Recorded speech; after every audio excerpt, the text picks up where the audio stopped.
Pai solteiro milionário viu mulher ser espancada e seu bebê ser levado embora. Então, ele compra a casa do ex-marido e recupera o bebê. O sol do fim da tarde lançava longas sombras sobre o parque, onde o riso das crianças se misturava ao suave farfalhar das folhas.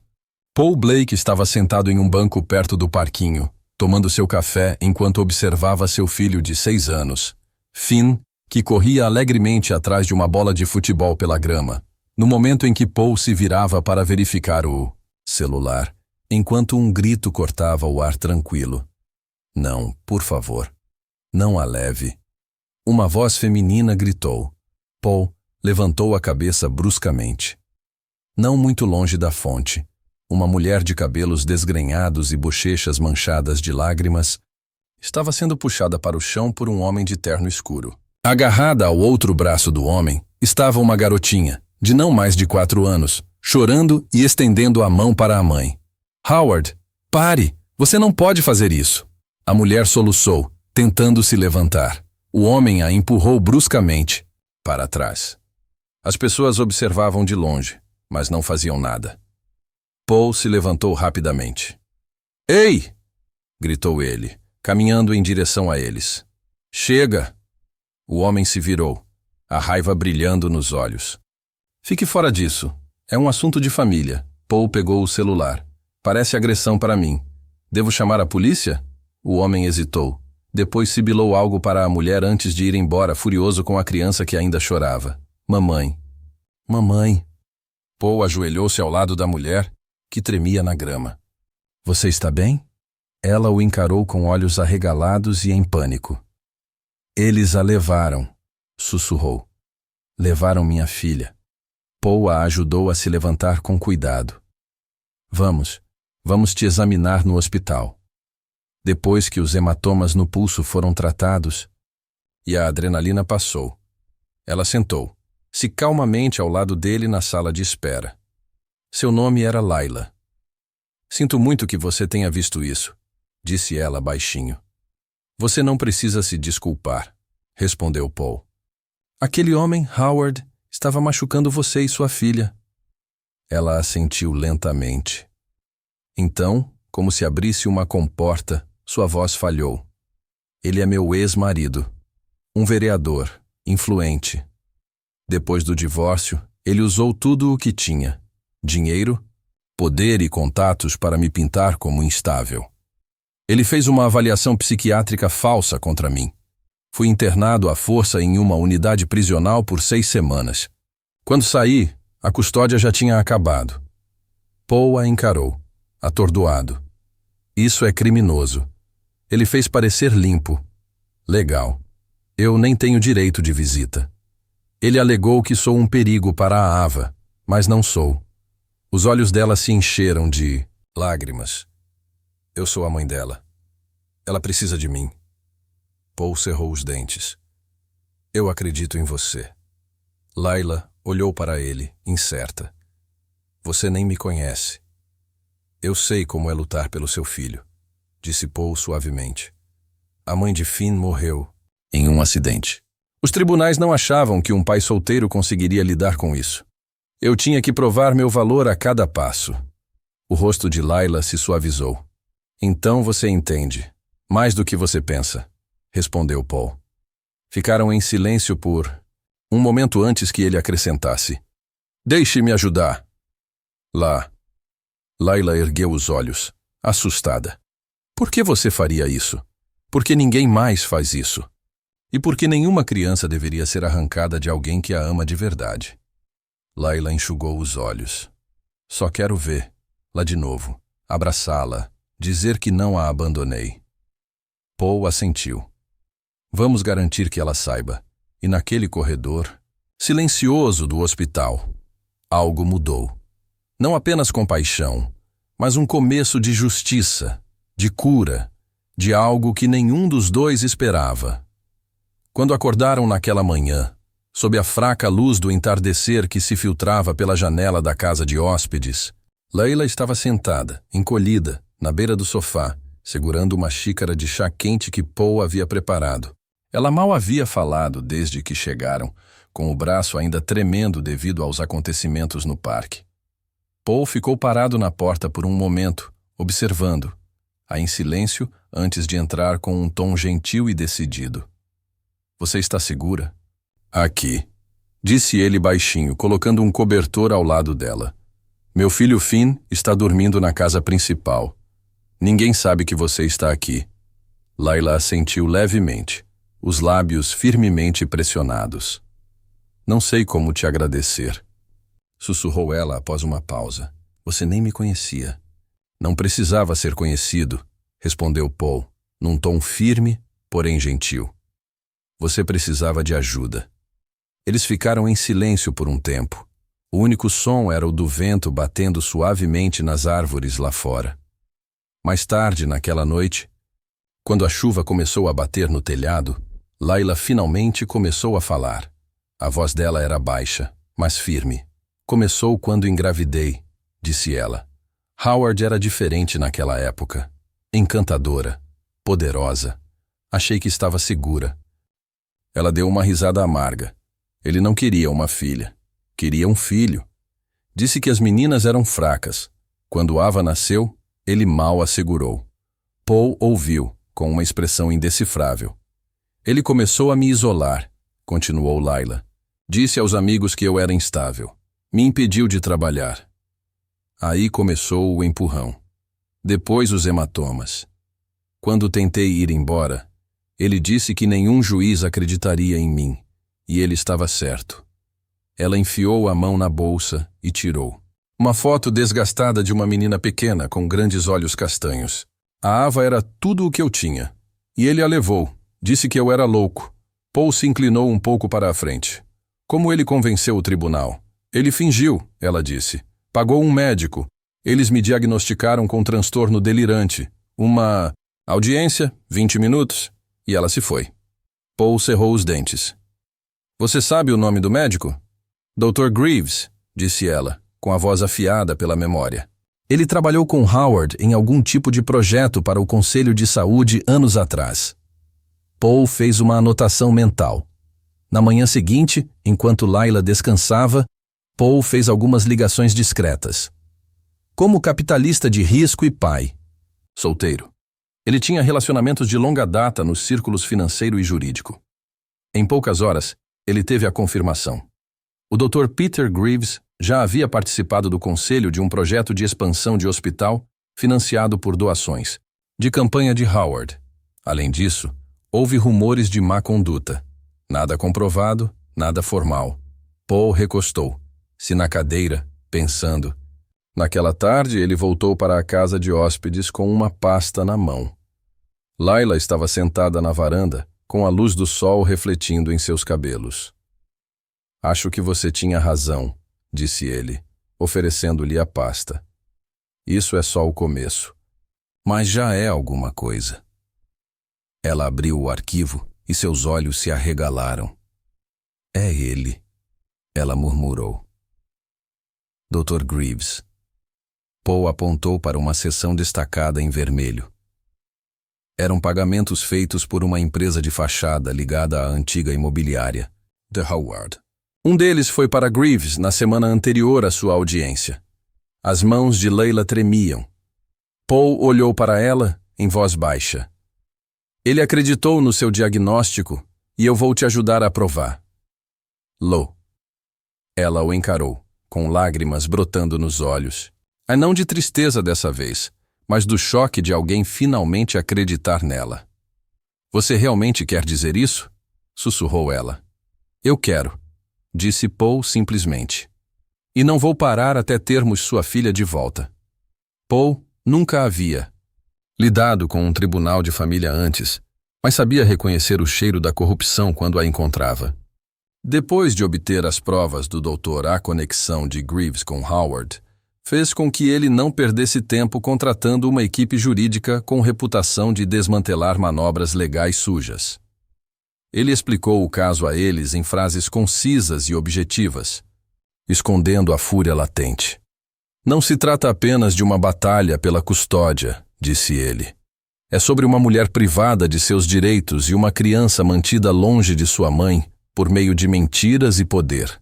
A chefe da empresa, uma mulher serena chamada Elise Monroe, levantou uma sobrancelha. Se metade do que você está dizendo for verdade, Sr. Blake, vamos expor uma confusão muito feia. Esse é o plano, disse Paul simplesmente. Em poucos dias, e a equipe jurídica começou a investigar os autos do tribunal. O que encontraram foi pior do que qualquer um poderia imaginar.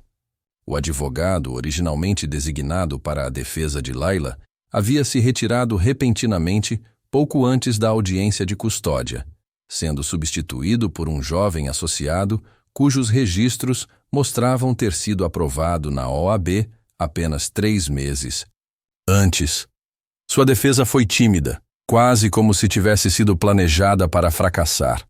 As transcrições revelaram que as objeções de Layla durante a audiência foram rejeitadas sem a devida consideração. O juiz, um velho conhecido de Howard da Faculdade de Direito, carimbou o laudo psiquiátrico sem solicitar uma segunda opinião. Nunca foi uma luta justa, concluiu Elise. Ela nunca deveria ter vencido. Quando Layla ouviu as descobertas, ficou em silêncio, atordoada, com a mão sobre a boca. Todo esse tempo, ela sussurrou. Pensei que talvez tivesse feito algo errado. Talvez eu tivesse agido de forma muito emotiva. Mas estava tudo armado. Paul sentou-se ao lado dela e gentilmente colocou a mão em seu ombro. Você não perdeu. Sua filha porque fracassou. Você a perdeu porque eles a traíram.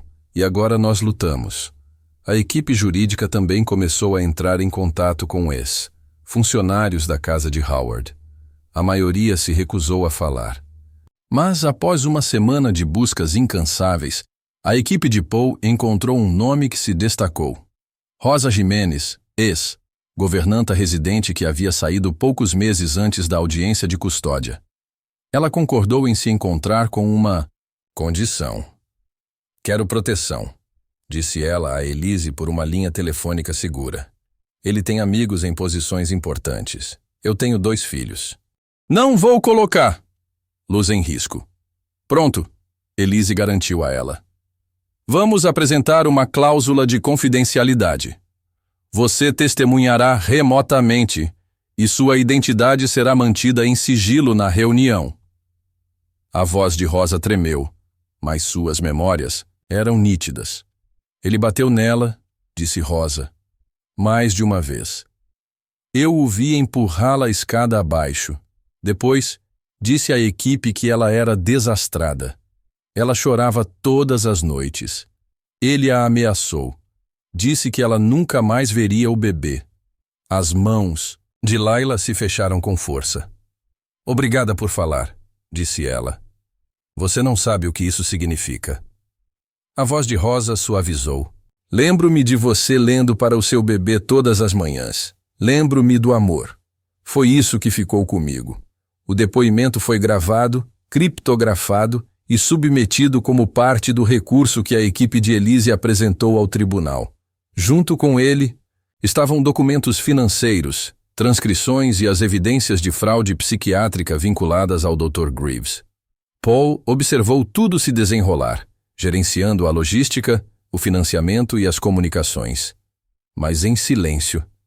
Ele estava preparando outra coisa. Ele vinha acompanhando os negócios imobiliários de Howard. Um imóvel lhe chamou a atenção. Uma pequena casa nos arredores da cidade, à venda discretamente. O endereço era familiar. Pertencera a Howard e Layla antes do divórcio. Era a casa onde Ava dera seus primeiros passos. Paul comprou a casa sob o nome de um fundo fiduciário e a restaurou com carinho. Cortinas coloridas, tinta nova, um quarto de bebê, tudo reformado discretamente.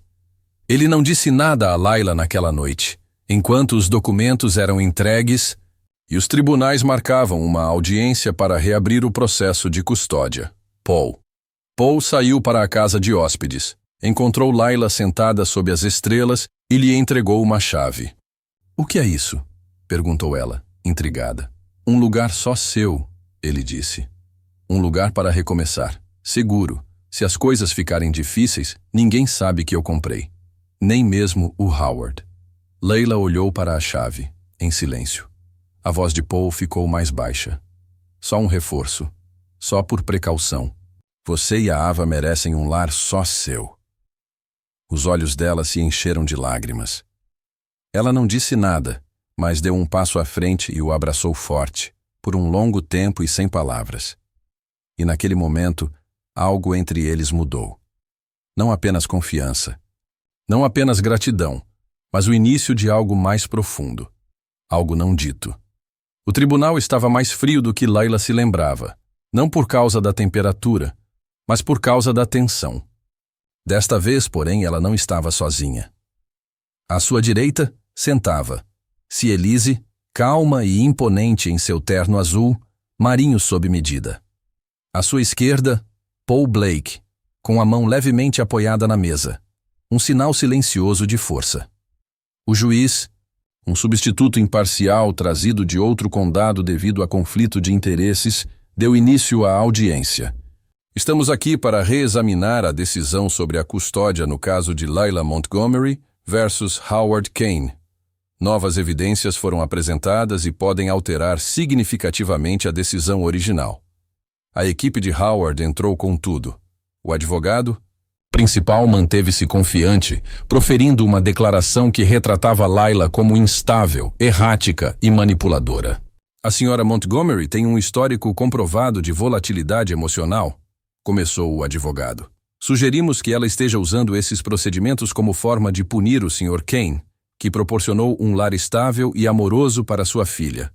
O coração de Layla batia forte durante a conversa, mas ela manteve o olhar firme. Ela já tinha ouvido essas acusações antes. Ela tinha convivido com elas. O que ela não esperava era a apresentação de slides. Eles mostraram fotos de Layla com um aspecto desgrenhado durante a hospitalização, com prontuários médicos adulterados para sugerir crises de fúria. Reproduziram gravações feitas sem o seu consentimento, dela chorando sozinha em sua antiga casa, manipuladas fora de contexto. Paul cerrou os dentes. Era hora de se levantar, pois Elise o chamou para depor. Depois de prestar juramento, ele falou calmamente. Meu nome é Paul Blake. Sou empresário e pai solteiro de um menino de 6 anos. Não tenho qualquer ligação anterior com nenhuma das partes até 3 meses atrás, quando testemunhei o Sr. Kane agrediu fisicamente a Sra. Montgomery em um parque público e levou seu filho à força. Houve um barulho no quarto. Até o juiz se inclinou ligeiramente para a frente. Paul continuou. Eu intervim. Levei-a ao hospital. Vi os hematomas. Ouvi a história dela. E o que me chocou não foi apenas a violência. Foi o olhar dela. E o desamparo de alguém que gritou por socorro e nunca foi ouvido. Ele então descreveu as semanas seguintes. A resiliência silenciosa que Layla demonstrou ao cuidar de seu filho Finn. Sua honestidade. Ela não é instável. Ela é uma mãe, destituída de seus direitos. Eu a vi cantar a canção de ninar da Ava enquanto olhava para sua foto. Eu a vi preparar o café da manhã enquanto enxugava lágrimas. Ela não é perigosa. Ela está quebrada, mas ela está se recuperando. Quando ele terminou, a sala estava silenciosa. Layla permaneceu imóvel, com lágrimas escorrendo silenciosamente pelo rosto. O juiz virou-se para Elise. Senhora Monroe, a senhora tem algum pedido adicional? Sim, meritíssimo. Solicitamos respeitosamente uma auditoria forense imediata dos registros médicos apresentados na audiência de custódia original e uma revisão de quaisquer transações financeiras entre o Dr. Greaves e o Sr. Kane ou seus associados. A equipe de Howard tentou se opor, mas o juiz levantou a mão. A decisão foi anulada. O juiz se inclinou para a frente com a voz clara e ponderada. Até que tais investigações sejam concluídas, concedo à senhora Montgomery o direito de visita supervisionada 2 vezes por semana, com efeito imediato. Layla suspira. Ela apertou a mão de Elise. Paul olhou para ela sorrindo levemente.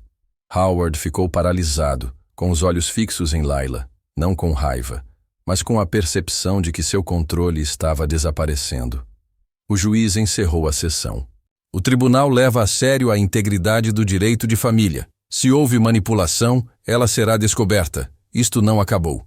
Mas a justiça começa agora. Enquanto as pessoas se retiravam, Paul permaneceu sentado ao lado de Layla. Ela se virou para ele. Você não precisava falar assim, sussurrou ela. Ele deu de ombros gentilmente. Sim, eu vi. Ela olhou para ele longa e inquisitivamente. Antes de sussurrar, obrigada por me receber. Paul não respondeu. Ele apenas assentiu porque às vezes as palavras não bastavam. Era fim de tarde quando Paul perguntou a Layla se ela queria dar uma volta de carro. Onde? Perguntou ela, enxugando as mãos num pano de prato, com os olhos ainda um pouco inchados da sessão emotiva do tribunal no início daquela semana. Você verá, disse ele com um sorriso discreto. Eles dirigiram em um silêncio confortável. Finn dormindo no banco de trás, a luz do sol poente banhando tudo em um dourado suave. Layla olhou pela janela, sem saber para onde estavam indo, até que as ruas começaram a lhe parecer familiares. Seus dedos apertaram o cinto de segurança. Paul, ela sussurrou. Este bairro. Ele olhou para ela e entrou na garagem de uma modesta, mas charmosa casa de tijolos, com persianas brancas e degraus recém-pintados. O gramado estava aparado. Flores desabrochavam nos canteiros da frente. Havia uma nova caixa de correio. Era a sua antiga casa. Ela prendeu a respiração. Por que estamos aqui? Paul estacionou, desligou o motor e se virou para ela. Porque eu quero te mostrar uma coisa. Ele saiu e deu a volta para abrir a porta dela. Ela o seguiu, hesitante, com o coração disparado, enquanto eles saíam na varanda. Da última vez que estivera ali, suas mãos tremiam por diferentes motivos. Presa, silenciada, observada. Mas agora a porta da frente se abria com facilidade. Lá dentro, estava irreconhecível. As paredes escuras e sufocantes foram repintadas em tons terrosos quentes. As cortinas pesadas haviam desaparecido, substituídas por cortinas transparentes que deixavam entrar uma luz suave. A sala de estar cheirava a sândalo e limão. Um pequeno piano repousava num canto. Livros enfeitavam as prateleiras e um tapete felpudo cobria o chão antes frio. Layla não conseguia falar. Comprei há algumas semanas, disse Paul gentilmente, parando a poucos metros dela. Eu não queria te contar até que estivesse pronto. Sei que este lugar tem história para você, mas pensei que talvez pudéssemos dar-lhe uma nova história. Ela se virou lentamente com os olhos brilhando. Ele apontou para o corredor. Vamos lá, tem mais. Ela o seguiu, com passos lentos. Ele a levou para o quarto dos fundos, o antigo quarto em que Howard a trancara durante suas piores noites. Agora era pintado de lilás claro, uma pequena cama branca encostada na parede, com um coelho de pelúcia apoiado no travesseiro. Havia luzes de fada penduradas na cabeceira da cama, uma pequena estante cheia de livros ilustrados e lápis de cor. Layla ficou olhando. É para a Eva, disse Paul suavemente. Para quando ela voltar para casa. Layla se virou para ele, e algo se rompeu dentro dela, não de dor, mas de alívio. Ela deu um passo trêmulo para a frente e o abraçou, o rosto pressionado contra o peito dele. Paul, ela sussurrou, com a voz embargada. Você não sabe o que isso significa. Esta casa, este lugar, aquilo, era uma prisão. E agora? Ela se afastou um pouco para olhar para ele. Agora é esperança. Paul não falou nada. Ele apenas a abraçou com mais força. Naquela noite, eles voltaram para a casa de Paul. Layla preparou o jantar.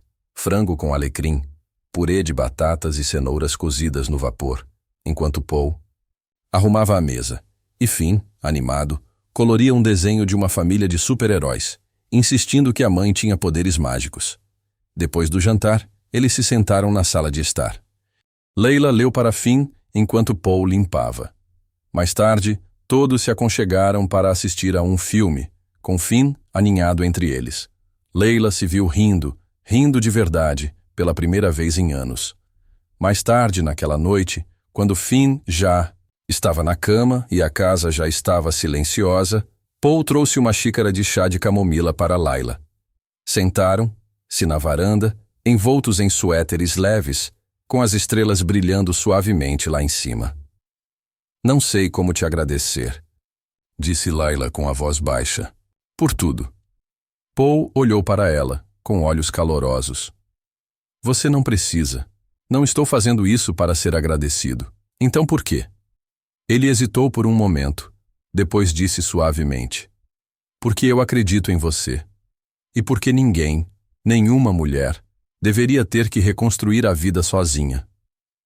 Ela o encarou, as lágrimas brotando novamente, mas desta vez não de dor, mas do início da cura, de algo que se parecia muito com amor.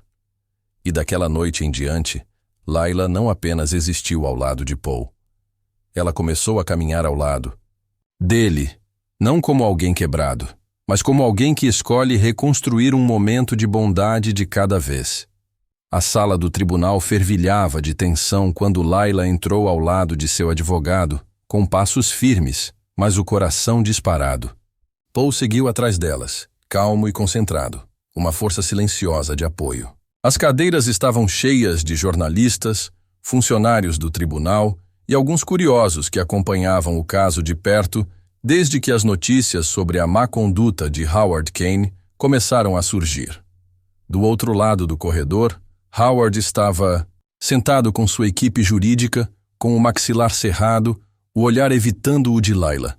A postura confiante, o comportamento presunçoso desapareceram. Em seu lugar, estava um homem encurralado, observando o império que havia construído começar a ruir.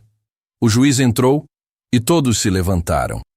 Sentem-se, disse a voz de autoridade que silenciou a sala. O advogado de Layla se levantou primeiro. Meritíssimo, estamos apresentando as provas finais. Documentos, gravações e declarações sob juramento que confirmam que o Sr. Howard Kane manipulou os sistemas jurídico e médico para obter a guarda exclusiva de sua filha sob falsos pretextos. Ela entregou um pendrive ao oficial de justiça. O juiz fez sinal para que o pendrive fosse tocado. A sala do tribunal ficou em silêncio enquanto os alto-falantes estalavam. Então veio um conhecido Dr. Emerson Greaves. Fui abordado pelo Sr. Kane. Ele disse que era urgente que sua esposa não estivesse bem. Ele ofereceu uma doação ao hospital se eu ajudasse a documentar alguns sintomas. Sintomas que ela nunca apresentou durante nossas sessões. Layla fechou os olhos enquanto as palavras saíam. Suas mãos se apertaram sobre a mesa, os nós dos dedos brancos. O juiz olhou para os arquivos à sua frente. Você está dizendo que esse diagnóstico foi totalmente inventado? Paul se levantou. Agora. Eu mesmo visitei o Dr. Greaves, meritíssimo. Me apresentei como um possível doador para o hospital. Durante nossa reunião, ele admitiu, sem perceber que estava sendo gravado, que nunca havia diagnosticado Layla clinicamente. Que o que ele escreveu foi a pedido de Howard Kane em troca de favores financeiros. Suspiros ecoaram pelo tribunal. Em seguida, Elise apresentou um depoimento sob juramento da ex-governanta.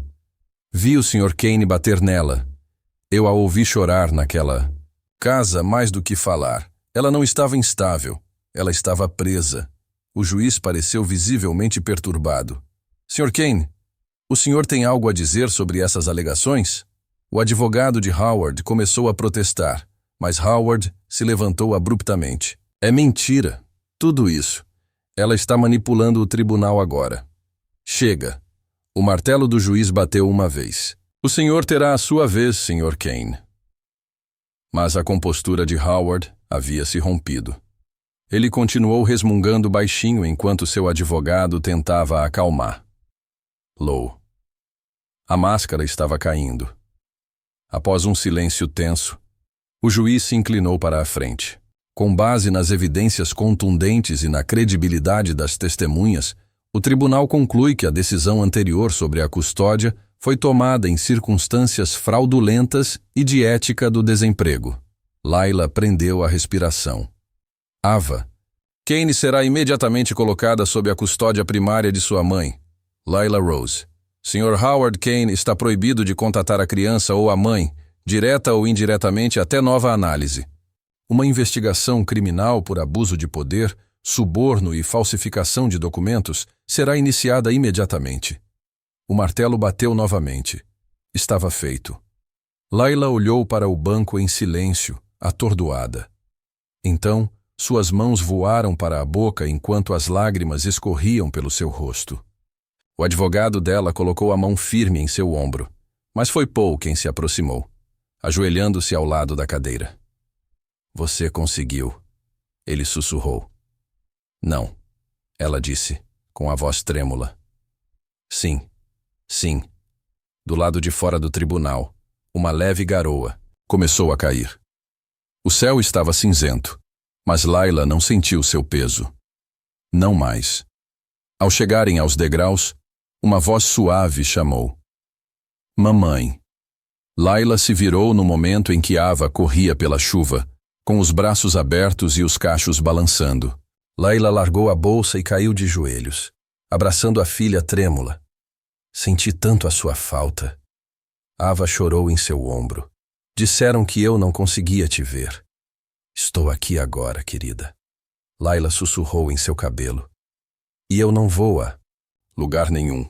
Atrás deles, Paul estava com Finn, que sorriu ao ver Ava agarrada à mãe. O olhar de Paul encontrou o de Layla enquanto ela se levantava, com a filha nos braços.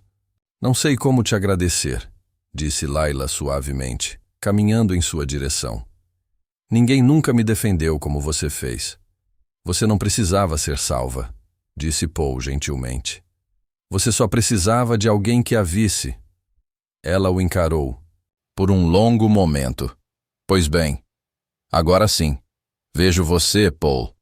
E sob a chuva tranquila, com os filhos seguros e por perto, algo novo começou. Não em um tribunal, não no papel, mas no calor de dois corações aprendendo a confiar novamente. Os dias que se seguiram foram mais tranquilos, mais suaves, repletos do tipo de paz que Layla havia esquecido que era possível. Ela e Ava se mudaram para a ala de hóspedes da casa de Paul, onde a luz do sol entrava pelas janelas todas as manhãs, e o riso verdadeiro e despreocupado, ecoava pelas paredes. Ava e Finn tornaram-se inseparáveis em poucos dias, rindo com desenhos animados, construindo fortes de travesseiros, sussurrando segredos debaixo das cobertas, como irmãos. Nascidos no mesmo ritmo de confiança, Layla se viu observando Paul mais atentamente agora, não com desconfiança, não com medo, mas com silenciosa admiração. Ele era gentil com Finn, nunca levantando a voz, sempre se ajoelhando para ouvir em vez de se erguer para exigir. Naqueles momentos, ela via não apenas um empresário milionário, mas um homem que carregava consigo sua própria parcela de sofrimento, que escolhera a gentileza apesar dela.